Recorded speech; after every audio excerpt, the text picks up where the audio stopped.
কবিতা কাস্তে, কবি দীনেশ দাস। বেয়নেট হোক যত ধারালো, কাস্তেটা ধারে দিও বন্ধু। শেল আর বোম হোক ভাড়ালো, কাস্তেটা শান দিও বন্ধু। নতুন চাঁদের বাঁকা ফালিটি তুমি বুঝি খুব ভালোবাসতে।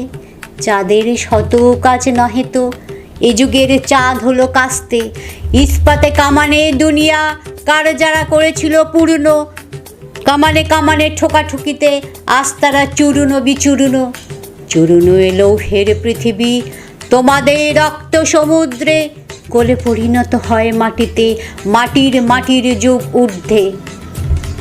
দিগন্তে মৃত্তিকা ঘনায় আসে ওই চেয়ে দেখো বন্ধু।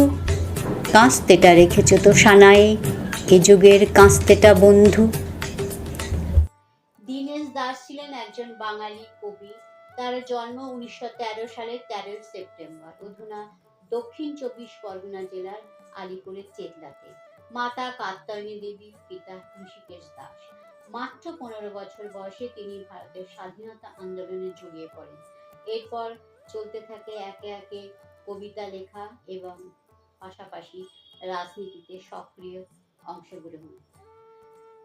এ সময় তিনি লেখেন প্রথম বৃষ্টির ফোঁটা, মৌমাছি ইত্যাদি কবিতা, কিন্তু এখনো পর্যন্ত তার কোনো কবিতা ছাপার অক্ষরে প্রকাশিত হয়নি। এবং বিশ্বকবি রবীন্দ্রনাথ ঠাকুর তাঁর বাংলা কাব্য পরিচয় সংকলন গ্রন্থে অন্তর্ভুক্ত করেন তার মৌমাছি কবিতাটি। তার কাস্তে কবিতাটি মেহনতি মানুষকে ঐক্যবদ্ধ করার জন্য তিনি লিখেছিলেন।